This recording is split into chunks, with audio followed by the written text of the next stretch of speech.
So many guys have been sending me this clip that was taken last month at the Dallas-Fort Worth airport, and it was at the Spirit Airlines section of the airport. Now, guys, we can't show you the whole thing because it is considered sensitive content, but you had a black man who it seems like he was confronted by, I don't know if she's Hispanic or mixed lady, but as it seems is that he was trying to tell the lady from the camera angle that I saw. He was trying to tell the lady, don't hit me, don't touch me, don't do anything at all. And so what ended up happening was the lady was calling him names, racial slurs, and homophobic slurs. Another guy came on. She was pushing him, putting his hands on her, putting her hands on him rather, and she hit him. The man proceeded, as the guy was trying to stop him, he looked like a defensive tackle going. It was almost like he was like Reggie White or something like that. Like he was getting to the quarterback and just beating the offensive tackle and tackling her. And I can't show you that because YouTube will demonetize it. And then he actually kind of slapped her here, and he was really going crazy. And then another guy was getting ready to fight him, saying like, "Oh, that's a woman. You won't put your hands on me." And it's like the brother was sitting there watching it, and the woman wasn't even black or anything, right? The woman was calling him all the names. You have some simp guy who was sitting there like, "You won't put your hands on me. I'll whoop your so and so," right? And I kind of want to talk about this because, number one, guys who are in the the service industry kind of guys, you're dealing with customers. I've had a job like that, and yes, people are crazy. People can call you names. People can do what they're gonna say. If a person like that is in your face, you have to walk away. I know that sounds crazy, but if you value your job, and I'm gonna tell you guys one thing: if you are at a job where you are dealing with low-class, crazy customers, obviously you need that job. You didn't work hard enough in your life, and I know this is gonna be controversial. It's your fault that you're there. Okay, what you need to do as a black man is, if you're at a job like that, you better use that as motivation to go someplace else, go to night school, make sure that you do whatever you got to do so they don't talk to you like that no more. And I'm gonna give you an example. I worked in a call center job. One day, a person called me the N-word, said you're a loser. That's why you're there. You're never gonna be anything. And I remembered that. I went home and thought about it. It's my job. It's my fault I'm here. Never again. I remember when I graduated college in 2007, my brother's wife, I was 26, right? I graduated a little bit later. My brother's wife, I was eating dinner at their house, talking about a man who doesn't work, don't eat. This is right when I was the first time I wanted to be a pharmacist. So I just took the pharmacy college admission test at UC Berkeley, waiting on my results. She said that to me. Now, it wasn't a physical confrontation, but do you think I didn't want to call her all kind of B's and H's? I said, you know what? My mom and them just sat there and looked at her. I said, I will never, ever be in a life in a position where she can talk to me like that. That was 15 years ago. Every time I see her, I'll make sure that she know that I'm rich. Every time I'm doing better than her.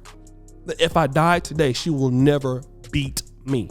Why? Because it serves a purpose. Sometimes incidents like this, I know I ain't gonna take that. I'm gonna tell you, you're gonna take something off somebody in your life. Everywhere you go in life. And this guy is in his 40s or 50s. Okay? And I'm gonna just be real. If he works at Spirit Airlines and he's dealing with shit like that, it's his fault. He's there. What did you do with your life to not be at that situation right there? Now, he don't deserve what happened to him. Listen to what I'm saying. Don't get it confused. But if he's there at that age, you didn't do what you're supposed to do in your life.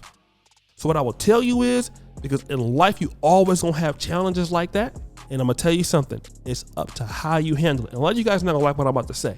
But now, if you need that job, you got to do what you're supposed to do. Because you running around hitting people and stuff like that at 50 years old, 45 years old, I don't care what she did, it looks bad.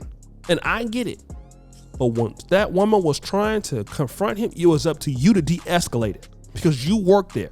Now, let me also talk about the guy who saw the whole thing. Obviously, this woman is in the wrong. This woman is berating this black man. If for me, I see it's on tape. He was still trying to, as she was talking, he was still like in her face or whatever. Like he wasn't but he was still, he was escalating the situation. This other man saw the lady hit her. Or maybe he didn't. And he was saying, come fight me. You won't hit me. Protecting a woman for what? What I'm saying is the woman was clearly in the wrong. And this is the reason why many women feel, listen to what I'm about to say. Many women feel emboldened and entitled to put their hands on men when it's clear as day that woman could not fight that guy. It's clear as day. That man, not only was he stronger than her, the other guy that was trying to stop him from hitting her, he moved that guy out the way, so she was no match. And clearly, he was not scared of the other guy who was mad at him there. And the other guy really didn't want to fight because he was turning his head. I think if it was in the streets, the Spirit Airlines employee would have knocked a shot at him too. Just clear as day. All right.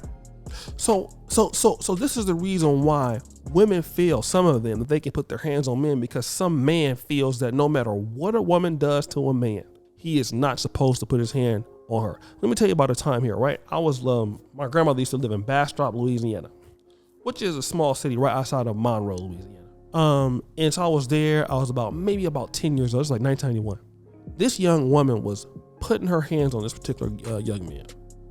Kept hitting him. The boy was like, please stop hitting me. Hitting him, right? Soon as the boy decided that he was going to defend himself or restrain her, 3 or 4 other boys jumped on him. So what does that tell the young woman? That tells the young woman, well, shoot, anytime I decide I want to hit some man, I can do it because they're going to defend me. And many men have lost their lives. But I'm going to tell you one thing too that you want to talk about. Many women have too. If you're a woman and you're listening to me, I want to tell you something very imperative. You're in 2022. Men do not have the same love for women as they used to. This is the era of equality. If you look at the streets, women are being shot. In Philadelphia, you had 189 women shot in Philadelphia. Violence against women is happening more so than ever. And the reason why is it's a new era. Men do not feel like women are just so sensitive anymore like times past. In other words, men will treat you just like they treat another guy. Some guys won't, but a lot, especially younger guys, they don't, because society has trained men and women are the same, and biologically they're not. So if you decide that you want to get in some man's face and hit him or punch him, you have many men out there who have no problem giving you the same animosity they would to another guy. And unless you're a woman that is really trained in a sport or you're trained in a fighting, you can't whoop the average man. I don't care how tall you are or how much of a punk he is, you can't whoop the average man. So for your safety, when a man gets upset and stuff like that, you can't do nothing with him. Please do not put your hands on men. That if you try to defend yourself, that's different. But you're gonna put your hands on some man like that. Every man, if one of these men get turned up, or whatever, especially if it's a bigger man, usually you will have a problem for men that because in order to grab a man who's already adrenaline is up, it takes a lot of energy from other guys. Once a man is fired up and he's angry, I don't care if he's a small man, it's hard to contain him. I remember one time I had to choke this dude out, right? This is last year. He made about 180 pounds. But when his adrenaline got up, it was a 250 pound bouncer. The bouncer's adrenaline wasn't up at the time. It took the bouncer damn near 10 extra seconds to even match this guy's intensity. And he was much stronger than that guy was. That guy was turned up. He couldn't do that with him. So don't think that some man is going to sit there and come in and help you. Yes, some man is fighting you. You hit a man and some man is on top of you. You have many men who won't do nothing. They will walk past and they will just take a camera and World Star Hip Hop and you're over there just getting you defenseless. So ladies, please stop. So guys, what do you think? It's your boy O'Shea Duke Jackson. Back at it again here. I appreciate you for all that you do. We're out.